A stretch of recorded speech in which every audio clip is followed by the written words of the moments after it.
Welcome to Impact Duty. I'm your host, Manisha Dadlani Kripalani, bringing you empowering stories of friends and people I admire. Their voices have given me joy and the momentum to share their stories with you. Tushnaz Ashton Turner is a fashionista who has a bank of knowledge in beauty, wellness, and travel. Her skills and innate talents have allowed her to create a niche on social media. The recent lockdowns in India have ignited her healthy cooking creations, which she posts regularly on Instagram. The last decade have seen shifts in perspectives, a boost in self-confidence, and a connection with her essence.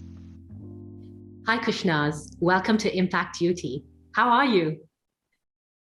Hi, Manisha. Thank you so much for having me. I am doing so well. I just got vaccinated 2 days back, but no side effects. We are good. We're recovering superbly, so can't be complaining at all. I'm really glad to hear that, especially with the side effects. So I'm really glad to hear first that you're getting vaccinated and that you didn't have any side effects. And thank you for joining me on Impact Duty. You've amassed a whole load of knowledge in various fields, from travel to wellness to beauty to fashion. And I'm looking forward to having a lovely discussion with you on all these aspects. But first, I'm going to take you back to being an absolute fashionista. You've amassed, or you have, quite a big following on social media. How did your fashion journey begin? So fashion is something, it's literally is an outlet for my creative expression. It's something that came naturally to me since I was in college. So I will tell you that when I was in college and everybody would make fun, if we were going out, I'd want to wear a different outfit every time I went out and would not want to repeat. I would be one of those who would be on fashion TV and looking up at shows. I would be kind of going through every magazine possible, and I would be getting these magazines from abroad. So this is something that just always came super naturally to me, and I always was very interested to look a certain way, dress a certain way. So I don't really have any formal training, or I did not study it or any of that. It's just something that I acquired, and it's something that I've built on over the period of years. Also, I think in 2012, I took a sabbatical from what I do, which is my family business of courier. And I said, I'm going to go out and I'm going to do styling for a year. I had no clue. I literally was thrown into the big bad sea. But I did 18 commercials, TV commercials, and these were Parachute, Dove, Ponds, you name them. One of the biggest HUL client list, and I was so grateful to be able to work with some of the biggest names in the Indian industry in terms of fashion. Looking back and saying that I'm a content creator, let me tell you that what I learned on that set for that 1 year, it's completely priceless. The way they taught me, I never thought for a second that this is how it would help me, because I didn't even know about content creation until 2016 July, when somebody just mentioned it to me saying that, why didn't you become an influencer? And I was like, what is an influencer? And I just joined Instagram maybe 6-8 months back to keep a watch on my teenage daughter. And that was the reason I got on Instagram. So I was like, what are you talking? I'm too old. And I think I was by then 38. And I was like, are you crazy? This is something that, really young people do. This is not my space. So anyway, coming back to 2012. So I did this whole thing and I styled celebrities and I did red carpet looks for them. And I was on the other side. Now, after a year of doing that, and I even was promised a movie by somebody saying that if you come with us to London, you could be a stylist for the movie. And that's when my husband said, okay, we are done. This can't be happening. You can't take off to London for a month. This is not our life. Also, you have to understand that, we come from South Bombay, from a very Parsi family of dentists. So they couldn't understand the film industry. Nobody watches Hindi movies in my house. So they were like, what is Goregaon and what is Oshiwara and who are these actresses and why are you going to the houses to dress them? And this is not the place for us. No, you need to go back to being in your family business. This is not our space. So I was like, okay, well, thank you for, I was just so grateful that I got to experience that 1 year Right. and doing this creative thing, because I can't explain when you're on that set. And when you're on that set and you're surrounded by creativity, and we had hairstylists being flown down when we were doing Dove from Paris, and he was the Wow. best in the, yeah. So I'm working with the best. Like, so I work with Daniel Bauer. He's Katrina Kaif's makeup artist, and he was working with me on Pawns. So I'm working with the best in the industry, and I have never done this. And the high that you get as soon as you step on the set and you're surrounded by just so much creativity and the best in the world that has to offer. It was something which is unparalleled to which I ever felt. But I came back and I went back to the family business. And then in 2016, somebody said, become a content creator. And I was like, I know what you're talking about. But then I researched. And when we went abroad, and a backstory, I'm somebody who dresses up always. Even if I'm going to my Really? mom's house who lives in the next building, I'm dressed up. There is no, until 2020, I didn't have track pants. I'm not somebody I who was just about to ask you about that. No, I'm somebody who never wore track pants until 2020 happened. I wouldn't even go to the airport in track pants. It's just something I wouldn't do. I'd have an airport look, which was reference curated. I'm one of those. It's everything for me has to be the best. Like, my children laugh at me and says, why do you have to put in so much effort into everything? But that is me. I feel that if you're going to do anything, even entertaining at home, then you need to be the best. Like, it needs to be the best. I need to feel like it's the best. I'm not saying I'm competing with you. It's just the best of what I can do on that day, right? So that's the place that I really come from. So yeah, Fabulous. so 2020 happened, track pants happened. I love track pants now. I go out in track pants now. So Wow. yeah, the And pandemic has Kushna, come. and you said you've been a South Bombayite, as in you were born and brought up in Bombay. Yes, very much a Bombay girl through and through. I don't think I would ever be able to live anywhere else. Though I love Delhi and I have dear friends there, and I love the vibe of Delhi when I go there. But I think I'm a Bombay girl at heart. Was it hard to acquire or yes, to acquire fashion in Bombay over the years? Yes, like I'm saying, so everybody laughs and says that we know Kushnas because of Zara, because when I started, the only place available first was Mango, and much later came Zara. So when Mango came to Bombay, I already was shopping Mango in Dubai.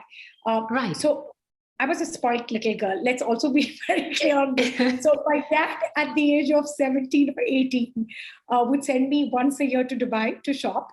And I would go every DSF in Jan, and I would shop, and I would come back and I'd have all these brands that were never available for us over here. So from River Island, Topshop, Zara, Mango, all of this that wasn't available to us. So I already knew about these brands. So when Mango came, I was super excited. When Zara came, I was excited. Luckily for me, the girl who manages Inditex in India is somebody I know from college. So it was very easy for me. Then I started styling. And so I think that was when Zara was launched. So I started styling and they helped me, and I would collaborate with them for my celebrities. And then I built like some kind of a rapport. So even literally when Massimo came to India, I was one of the few influencers who was invited to the launch of Massimo, because as friends to the brand, I think in 2019, we also were in the process of conversations wherein they wanted me to kind of go to Spain, because I was anyways visiting Spain with the family. They said, why to go and visit the parent company, Zara. They have like literally a city, which is Inditex. And I was like, oh my God, yes, I want to go. I want to see this. I want to see how it, how everything unravels. I want to meet the heads. But it just didn't work out because of my dates or something like that. So I have always been closely, connected with even in fashion in India. And then I started doing fashion weeks in 2016. Now, the first time I did a fashion week, I wasn't invited. Again, I got lucky. A dear friend of mine is director backstage. So she manages, the whole rampway, Delna's Daruwala. She does everything. So she's like, listen, you want to come to the show? I'll get you the tickets. But these are free tickets. So you literally might have to stand in the back. And at that point, I was like, yeah, I just want to be there. I want to soak it in. I want to see these designers. And that's how I really started going to the fashion weeks, because I just thought that if I'm in this space, I need to be able to be everywhere. And fashion, the fashion week is the place where you would be able to, observe all the new designers and what they have to offer. So that's how I started. In 2017, I think I started being invited. Right. If I may say so myself, by 2018, I started saying, if I'm not dressed up by the designer, I'm not going to the show. Yes. So from being somebody who stood at the back, I think I kind of made my way to the front. Yes, and to be dressed up. And I realized that I don't want to go to your show anymore if you don't want to dress me. So I think there are perks. There are 100% perks to this business, and you need to just be able to position yourself in a good way. So fashion is something, like I said, it's just, it makes me smile, I guess. I can totally see that, Krishna. I can totally see that. And as you mentioned, you've been a digital content creator, and I have my eye on a fair amount of the clothes that you wear. There's some gorgeous stuff that you have on your feed, and you've collected a mass of knowledge. Are there any inspirations or routines that you follow that keep you relevant? So do you have like a daily routine? So I think it's extremely important to be relevant, especially like I'm saying, because I'm 44. And if I'm not on the ball and my eyes not constantly on the ball, I just feel that it would, like I know women my age, and I was speaking to one friend last night, and she said that, I don't know how you do this. Like, I have to even get my daughter in to do the story for me, but you are just on top of it. But I was like, you have to understand it's that much harder for me, because I need to keep up with the 18s and 20s and 25s and 27-year-olds who are all my friends, but are digital content creators. Things that come easy to them don't come so easy to us at 44. But if I'm not relevant, you're nowhere on social media. So you need to be constantly researching. So you could be researching on mediums like Instagram itself. You could be researching on YouTube. You could be researching on Pinterest. One of my biggest research this is Pinterest. I love it. I love that medium. In 2019, they came to me, or 20, right before the lockdown, and they did like a collaboration with me. I was one of the few influencers in India. Pinterest wanted to go wider, and they wanted the presence to be felt in India. And they came to me and said, as a paid collaboration, they wanted people to be made more aware about Pinterest. But it was just something I was doing since my 2012 years research. Right. I was like, oh my God, yes, it's a medium that I've always followed. I love this. I don't know why people aren't using it more. So I just jumped right in. So Pinterest is definitely one. Magazines. I'm on Zenio. So I stopped doing hardcover magazines, but I'm on Zenio, and I will. Right. If ever I feel that I have like a block, and we all have a creative block, I stop doing everything, and I will probably firstly take a day or two off, wherein I'm like, okay, I'm not creating content. It's my off. I'm not thinking content. I'm not creating content. I'm just unplugging myself, because I think sometimes you're just bombarded with so much on the net. You need to take a step back. And that's what works for me. I take a step back, and I might just reference some magazines, or I might just read something, and then all of a sudden, sometimes at 1 a.m, I'm like, oh my God, this is the idea.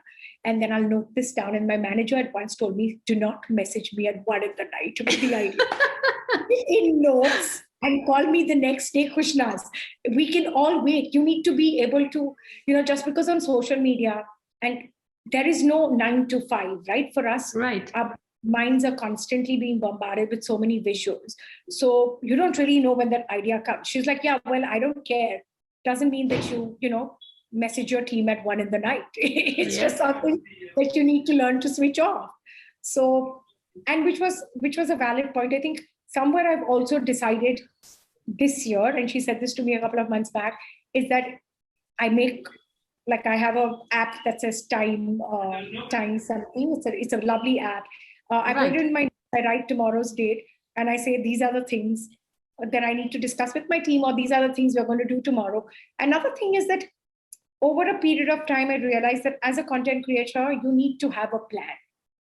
Initially, it was, wore this today, and I'm looking good, so I'll take a picture. But it doesn't work like that anymore for me at all, because I'm creating content that people want to consume. So it's not so much as what I've worn, as much as what I've worn and how will it benefit you. So if I've worn a white t-shirt, how to show you to why you should buy the white t-shirt, how you could wear it a couple of ways. And that is what my content needs to be. My content needs to be savable. It needs to be shareable. It needs to be something, like you said, it needs to be value add to somebody's life. It can't be just outfit of the day, which is also good, because then, you're just giving them so many options of outfit of the day. But right now, in the last 1 year, how many outfits are you going to wear, and where are you going to go? Right? There is no place to go. So as much as I'd like to wear a lehenga and flounce around and look gorgeous and do these, we used to do these really elaborate shoots. That is not the need of the hour, and that is being relevant. You've just realized that right now, maybe cooking is doing well. So people want to see healthier recipes, and that's what I'm doing twice a week. And it's something I have never done. I actually have never cooked in my life until the last year when the pandemic hit. Never, like not even. So Kushnaz, I have to add that to your list as well. Okay, so cooking has to be added. I had to, because we lost our cook. Like, he just stopped coming to work in the pandemic when it happened in 2020. And then I was like, okay. And we had no Swiggy in the first 3 months because we were in complete state of lockdown. That's right. And to make it just interesting for all of us who like to order in on Swiggy all the time, I said, okay, I'm going to do this. So then I would try these different recipes. Let me tell you, once the cooks came back and everything, my children still don't want to eat with the cook is cooking. I am not a full-time chef now. So yeah, that's what the lockdown also taught me. It taught me to cook. I love it. I'm not saying there are days when I work too much, where you've shot the entire day and then you don't want to cook. So I will also say, okay, today's not the day. I'm too tired. I don't want to do this. We're going to do, whatever the cook made, we are going to all do that, or we can order it. But for the most part, especially now that we are back in the lockdown, I literally have made a meal plan. And I feel that everything is better when you're organized. So instead of me thinking on the day at 5 or 6 saying, oh my God, what am I going to cook today? I've already prepped this on a Sunday or Monday.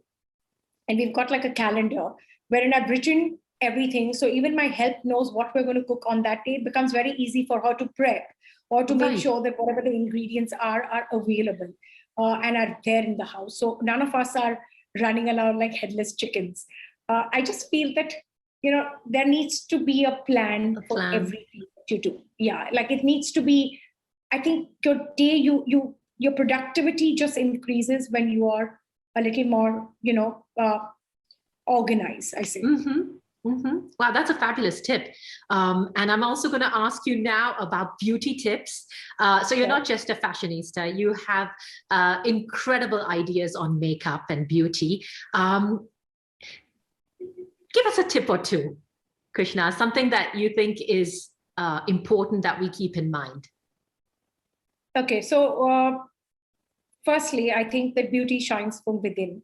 You need to be extremely confident in yourself. Secondly, makeup is fabulous and it should make you feel a certain way. And it's something that I worked on over the period of years. It's not something that came easy to me because I was somebody who applied zero or no makeup. Really? So yeah, so I think until 27, I didn't even apply.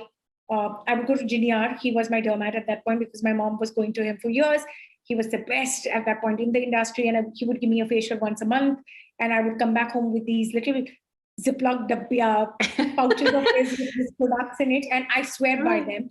And I would apply this face mask twice a week. Literally, if you apply a face mask, the face mask, when you remove it, should make your face glow. So I think a tip that I followed through since I was young was that before you start your makeup, your skin is the most important. So you need to be able to work on your skin. The skin is the hero of any makeup. So for that to shine through, the skin needs to be taken care of. There are no shortcuts. Please don't ask me that one product that will make my face glow. There's no one product that makes anybody's face glow. What it will do is, it's something that has to be worked on. You need to have vitamin C, extremely important. You need to have a serum in place. You need to have an eye cream, especially all of us at this age. You need to definitely, I would recommend facials for sure once a month. In the lockdown, we can't, but if you can, go to a dermat. I just think that if you have a specialist or somebody who is on top of the game in their field, and if you're going to them, you 100% benefit. Like, as in, really? I have only been going to Kanta and Anis for my hair color, and I do crazy things like we've gone white blonde this time around. So, but I know that when I entrust them with my hair, I have that much confidence that they won't, they will manage to restore the quality of my hair. So this time when we went white blonde, and of course it's not something that you do to your hair, and I wouldn't do this again, but it was fun while it lasted, but it definitely took a toll on my hair. But knowing that you've gone to the best, she knew what to do now to take care of it. Now that we've gone and destroyed it and made it look a certain way, she was on top of it. She gave me, she told me what to do, what not to do. And let me tell you, it's definitely looking way better than when we started 2 months back. My hair is not brittle. It's not looking like it's going to crumble any minute. So that's what I mean. Go to people who you trust. Yes. And people who will, have your back, because that is very important when it comes to hair and skin and beauty. Other than that, I think that it's like your skincare needs to be very regimented. Like, I don't compromise, even if I'm going for a one-day trip. There are no compromises. I won't say, oh, I'll only take that one product in my toiletry. No, I'm one of those more is more. I would rather take everything that I do every day than come back with dehydrated skin because I was not taking care of it while I was away. So that's something that I learned the hard way, that I'd go to Europe, I'd come back, and then I would have like these dry patches all over the face, or then you would break out in lots of whiteheads and blackheads because you just thought that it's okay to go with that one cream in your bag. But no, it doesn't work like that. And what is something that's a never do? Like, please, people, don't do this to yourself. What's a never do in your opinion? Toothpaste, I've read on pimples. Like, I don't even know why people do these home remedies. Unless you've researched and read 3 blogs by 3 industry, people who specialize, why would you do this? Why would you want to bring out things from your kitchen and apply it to your face? Which, and lots of people ask me this, what is your home remedy? And I don't know what to say to them because I've never really done a home remedy since I was in my 20s. It was always things that were tried, tested, given to me by somebody who I trusted. Like, it's not something I'm not going to start whipping up some kind of a face pack and put it on my face because I'm not sure how that is going to go. And I'm very careful. I'm also a very precocious person, right? So if you're just because you said, try this, it doesn't mean that tomorrow I'm going to start whipping it up and try it. No, I will research, I'll think about it. I'm not sure. I'm not sure about these.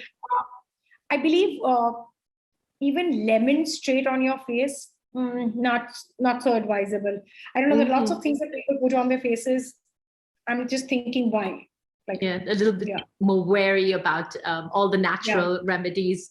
No, I'm not saying I'm not for the natural. I saw this whole rice thing which I know content creators who swore by, where they wash their hair with the rice, and it definitely has, because of the starch, it has properties that softens your hair and improves the quality. Now, if I know this influencer and I know that, and I trust her, and if she's done this and she's swearing by this and she's just sharing this because it's not even somebody's paid her to share it, it's just something she's sharing because it worked for her, then I might be tempted to, do it. I'm just saying that just because I heard my friend do it is not the reason why I will.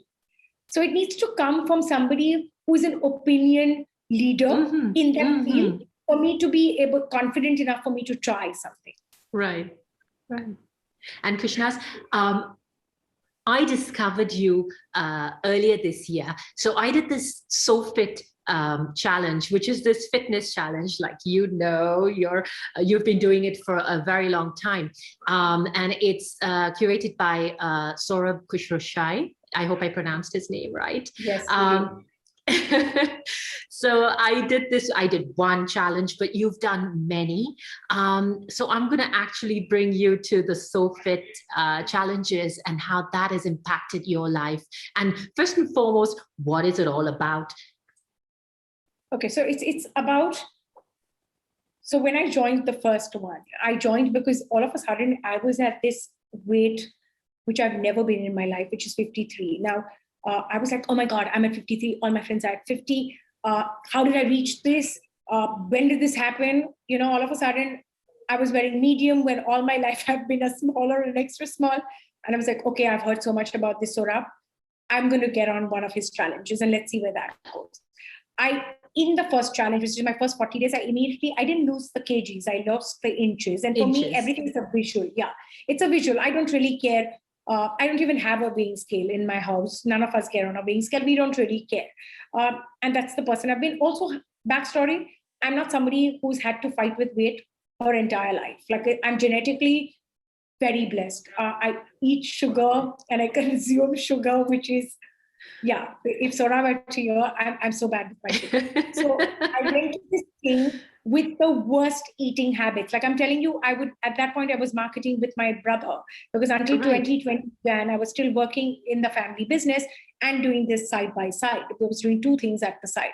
So I would go to work, and sometimes you'd have to meet clients in Koregaon and Delhi. There would be no restaurants. At least on this side, you can Swiggy healthy food and whatever.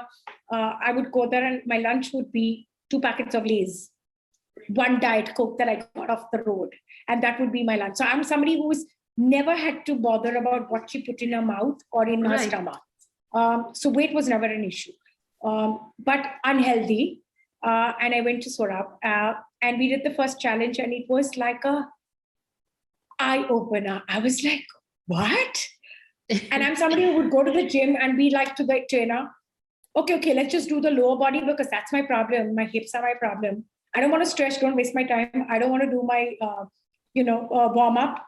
Really, don't just waste my time. Let's just get this 20 minutes done and I'm out of the gym. I was one of those. Or I just would like to run. So some days I would run at 12 in the night, 5 kilometers. So yeah, I was very erratic even in my fitness. And then Saurabh happened and I did the first challenge and I was like, wow, I love the way my body looks and what it does to me and how I feel from within. And then I did the next one and I did the next one. And I have lost count as to how many I did. I think I did the most last year in the lockdown. So contrary to what people were saying at that point is, why would you want to box yourself in a situation like this where you already feel boxed? But I think that is what kept me going. The fact that, I was eating, it's a routine. So I think one of the main things that helps people in a pandemic is to set some kind of a routine. Because once you set a routine, I just think that the feeling of helplessness, you begin to not feel that helpless because you feel in control, at least of some parts of your life. Because anyways, you're feeling so helpless with the situation around you. So what I did was I took control of my food and my exercise, and I would get on these complete game changers. I have changed so many things. Since the first one, I hesitate to now open a packet of Lay's. Somebody who would randomly open the Lay's and would eat it. I just feel like, what is the better option? Like even when I'm cooking for the kids, now even when I'm on SoFit or not on SoFit, I will always try to find substitutes which are better. We've had like a complete kitchen overall, wherein I don't use some things, like we don't even use olive oil anymore. We only use avocado oil. Really? I don't use atta at all, maida atta. Yes. I only use quinoa atta now. So I'm saying that you don't need to use dairy. You could literally use Greek yogurt to prepare everything. If you Google and say substitute for, it will give you 10 healthy substitutes, which, let me tell you, you will not even realize. Like my kids did realize that mommy was doing this in the kitchen and she was substituting all these SoFit compliant things. So I think these are just small things, and your gut. And I've done these, I've seen these lovely YouTube video which Saurabh did with somebody in Spain, and she's a nutritionist. And they say that your gut is where everything, originates from. So when you have a headache or you're feeling a certain way, everything originates from your gut. So to be kinder to your gut, to be, to put in things which are nutritious to your body. Like I am now will be one of those. Either it needs to be so tasty that I will eat it and I will cheat with it, or why would I eat it? Is my point. If it's not going to be, either it's not going to be nutritious, healthy for me, or it's going to be so simple that, okay, I will just cheat it. But anything in between, I don't see the reason why. Right. Like, why would I want to eat something that either, so I think I've also, over this 1.5, 2 years that I've been with them, realized that I'm really good on my challenges, and I'm programmed to not cheat ever, because that's the person I am. I'm very regimented. Like we would go to parties and people would be like these fancy buffets and everything. And everybody would be like, what, you're not even going to take a plate? I said, no, I ate from home. And they'd be like, are you crazy? What is this behavior? I'm like, but I'm on my challenge. And then they would force me to drink. And I realized until then that people would say, I can't go to a party unless I drank. And I was one of them, because I'd get bored. You don't need to drink to enjoy a party. You just need to be around good people, and you just need to be in that frame of mind. So I would leave my home saying, I'm going to have a super time at this party. And whether I was on my sofa challenge, I was eating or not drinking, I would still have a super time. So it's about programming your mind. And then I think 1 year into SOFIT, and Saurabh said this once, and I realized that what he's saying is making sense. These challenges are not about the weight at all for me. And it's lovely that you look a certain way, and I look at myself in the mirror and my clothes fit a certain way, and that's lovely. But I'm saying that's not why I'm doing these. I do these because mentally they make me feel strong. Like they make me feel like I am in control. And for 20 days, this is my detox. People have been doing this for years. Like I have friends who will drink, and they will say, Feb is my month when I'm going to detox, and you can invite me to the party, but I will positively not drink. Right. And you respect that. The same way, this is my detox. It's my detox for my mind. It's my detox for my body. I love what it does to me. So I keep jumping back on. I'm not saying I do every one of them. So I might do this 21, and I might skip the next one. And then I might think, okay, it's time, Kushnaz, you've been very, very naughty for the next last 2 months. It's time to jump on. And I jump back on. Wonderful. Wonderful. Yes, you're right. It's a total game changer and a mindset shift. So I'm glad it's had such a great impact on your life, and bringing you back again to fashion, but taking a look this time at local designers. Who do we look out for, or who are your favorites within India? Oh my God, you know what? I realized Zara is wonderful, but I know now so many in the last 1 year. I realized that local for vocal and small Indian designers, there are just so many who will not only cater to, literally will be able to make you a piece that you want, or will have a line which is ready. And these are all very fashionable, very prep. They're made with beautiful natural fabrics. You are supporting an Indian designer. You are supporting a local artisan. Indirectly, you're supporting your economy. And I've discovered just such wonderful, designers who I've spoken to. And, once you speak to a small business owner, and you realize that this is their life, and they're passionate about it as much as you're passionate about your work. And then there's a story behind that. There's the reason why they use some fabrics or some colors, and there's like a story behind that. And I just think it's wonderful. And I'm just feeling so happy that I'm being able to, help them and support them, because I've had in the last pandemic, in 2020, I did like a campaign which was support small businesses. I'm doing another one this year again, wherein I say I support small businesses. They come, we do either stories for them, we do reels. It just kind of, we figure it out, or I do a completely organic one wherein I do like a reel every 10 or 15 days, and I club all of them together. And you know how we do those fast transitioning reels, right? So you do one of those wherein you said, these are my 5-7 designers. that I've discovered, and this is what I like about them. So at least it makes people aware that there is somebody like that, and they will go and tap on the page and they will have a look. There is just so much and so many wonderful designers who are doing so many different things, like whether you want matching coordinated sets, whether you want just Indian clothes, whether you want something more bridal, whether you want somebody who's doing very Zara-ish looking clothes. Resort is something that has come in the forefront because everybody did whole of last year once it opened up, either go to Maldives or Goa. And that's the only holidays, or go to Alibag. These are the only places that people frequented. And so resort has become very important. And there are so many brands. And I discovered the kaftan. Again, another thing, like the track pants that I would have never worn. But there are so many designs even in a kaftan. It's just such a definitely breezy, comfortable, yet so chic and sophisticated if dressed up, dressed down. And I've done several reels on that as well. That it's something that you could wear in the house, but you could totally add jewelry and then go out. Yes. I've seen a few on your feed. Yes, you can. Yeah, you could wear it by the poolside. You could totally wear it to a party. I've gone to friends' dinners wearing one of those. So yeah, and every designer will do a kaftan because, like I said, resort is the need of the hour. I guess once we come out of this one, maybe in a month or two, people will again be ready to kind of go back to, because when you're stuck in the house, you feel very, I've never really blamed people. Listen, we have been stuck. You're used to travel. You're used to travel 3 to 4 times a year to all these exotic destinations around the world. All of a sudden, you've been put in that house and said, okay, not only can you not go out, you can't meet anybody, you definitely can't travel. International travel is now out of the window. What are you going to do? Exactly. It's not been easy. How has, we know how the pandemic has affected designers. So resort wear, like you said, has come into the forefront recently thanks to the pandemic. But how has the pandemic affected local designers? Has it been impacted in any way? Of course. And how can it not, right? It's impacted even people.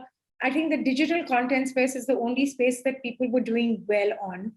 But even we get affected, as in we haven't worked. I haven't had a campaign since April. Now, initially, I said no to the campaigns because of the situation that was in the country, and I just didn't feel right to be part of any campaign.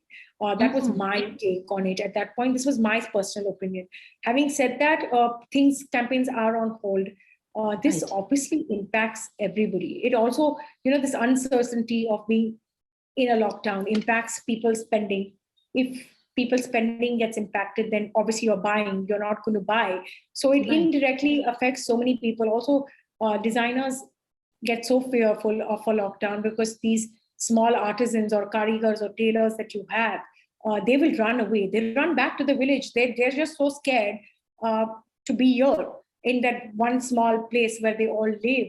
That they run away. And then it becomes very difficult because how do you manufacture without the the artisan? So it's not been easy and it won't be easy. But like I'm saying, I think this content creation space definitely has helped them, so as to speak, in whatever little way we can.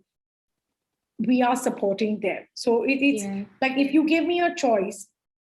So Zara is fast fashion. It's very easily available. And if I can go online right now, and they're delivering even into the pandemic.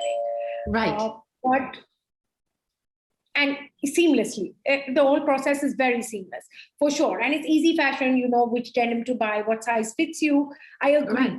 But if I had to go to a party today, or if I have something that I've thought about, I definitely want to invest in the Indian, designers. So I might get staples from high street brands, but I definitely also want to keep building on my wardrobe when it comes to Indian, small businesses, because I just think, like I said, it's lovely. It just, they're beautiful. The cuts are beautiful. Some of these will actually shock you with the way they fit you, because they fit you beautifully as well. And Krishnas, last but not least, you've defined fabulous at mid-40s. So I'm going to take you there to talk about how have you kept yourself so fabulous, and what has changed from your 30s, have there been any learnings or any changes, mindset-wise or looks-wise or anything from your 30s to now? So in my 30s, I think in 2012, I also discovered the book Secret. And I imbibe that in my life.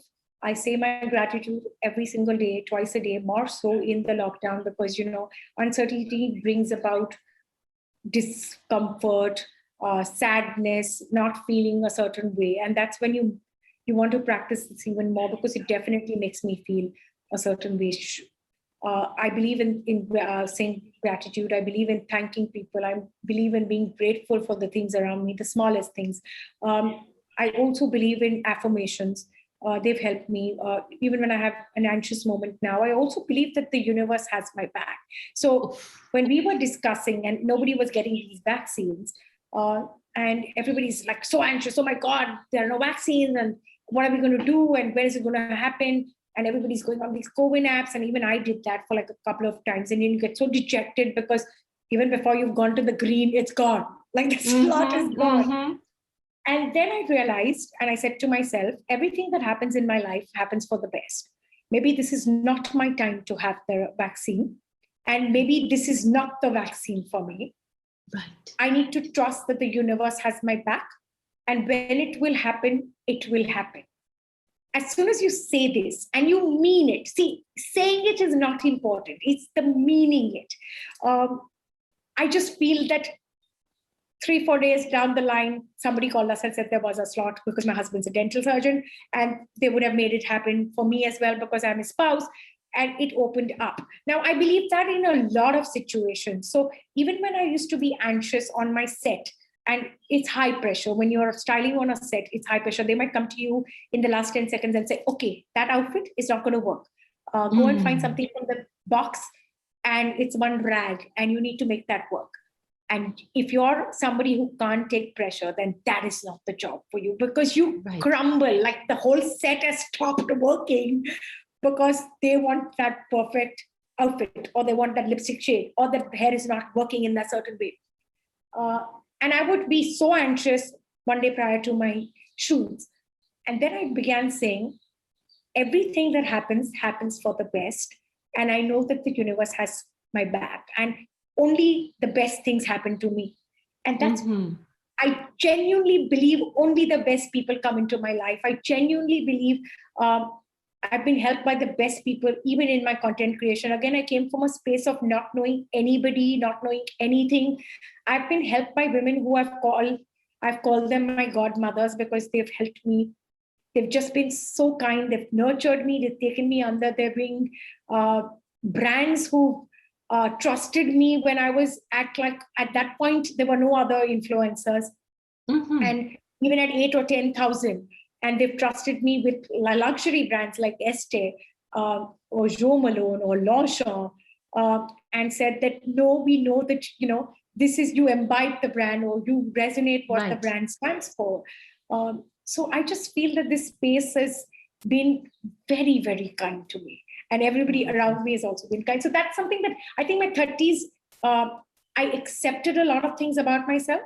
I also learned to not accept a lot of things around me. Like I am a little more respectful of my space and my boundaries that I set for myself in my personal relationships, in my professional relationships. I've learned to be able to say no. I've learned to kind of respect my craft and say, no, if you're not going to pay me a certain amount, I'm not going to do this campaign. And I'm not going to feel FOMO for not being able to do the campaign. So let me tell you, it was difficult. It's difficult to, feel like, oh my God, if I don't come down on my commercials, they might take it somewhere else and I might lose out on the campaign. It's very easy, but you need to have faith in yourself, and you need to be able to respect yourself enough sometimes to walk away and say, maybe this is not for me. And, I'm bringing a certain something to the table, which the brand or whatever needs to also appreciate. So 30s have taught me that. 30s have taught me to love myself. I am far more confident than I've ever been in my body, in my skin, the way I look. Also, this content creation strangely has made me also far more confident, because when people are so kind and so accepting of you, uh, over a period of time, and I'm somebody who's built this for myself, right? Like wherein I want to look a certain way, and I need to look, my hair needs to be looking a certain way all the time because that's how I like it. I think this space has also made me relaxed me a little bit, for sure. The lockdown has also definitely relaxed me far more than I have ever been. So just, I think life happens. And as you grow older, you realize, and I see some of the younger content creators, and I sometimes look at that and I'm thinking, not important. Some things are just, when you're older, you just feel like, really, I don't think this is important. There needs to be, there are things which are far greater in life. You just realize that you learn to take yourself far less seriously. You just think that, what really matters. You realize there are some things that really should matter, and there are some things that are just superfluous and frivolous. And you realize that as well in your 30s and 40s, that there is far more to life than some superficial things. Kushnaz, wow, bravo. Thank you. Thank you for sharing your essence and your story with us. It's absolutely been a delight chatting with you today. Thank you for doing this. I had so much fun. You literally, like I told you, that I can chat. I love to chat. But means it was just so wonderful. You made it so easy for me. I don't think you just made it so effortless. I actually love the top that you're wearing. I've been meaning to ask you since we started. Oh, I picked it up on my trip to Valencia, but I think it was one of these small little boutiques. So I don't think it has a brand on it. I know. So even I picked up so many things when we were in Italy, and people would say, where did you get it? And I was like, I'm so sorry. It's from a small boutique in Positano. I really have no name. These quaint little boutiques that you go in, and they have like the nicest things that you can pick up. Yeah, totally. Well, that was another time. Well, we all have to. I know. Yeah, but I do believe things are going to ease up, especially. We all, the only thing that you could do is believe that things will get better. Believe that, and they do. Listen, we've been there last year and we've done this, so there's no reason why it shouldn't get better this time. I'm not saying that I'm sticking my head in the mud like some people say. I'm just trying to make the best of the situation, because we as content creators also have got a lot of flack saying that everything is not rosy, everything is not. But this is the way I tackle my life, by seeing a positive in every situation. So even if I fall sick, just to give you an example, even if I fall sick, I know that there is some lesson in that for me to learn, or some take back which is positive in that. So when I fell sick the last time, like really sick, my parents came and spent the entire day with me. I don't usually get my parents to come and spend the days. They kind of came back early from work. They spent the whole afternoon with me. We had like a really nice chat. Of course, I was miserable and uncomfortable in bed, but at least, I got to spend that whole day with my parents, and which is what I took back. So I'm not saying that I am all in my own little bubble with my la la land and this all unicorns and fairies and all of that. I'm just saying that if you want to change a situation in your life, only you can. And it's all up here. And it's a question of how you what you make out of your life. Sorry. Don't worry. Good. Kushnaz, I'll let you head back. But I'm going to say thank you very much once again for sharing your light and your essence with us today. I am so excited. I cannot wait for this to come out and see what you've made out of this. I'm super excited to also have a look at it. I've loved all your previous episodes, and I went through all of them just to see it. Yeah, just so lovely. I love what you do. I love the kind of people you've interviewed. So thank you so much. I am feeling super grateful. Stay safe, stay blessed, Kushnaz. You too. Thank you so much. Ciao.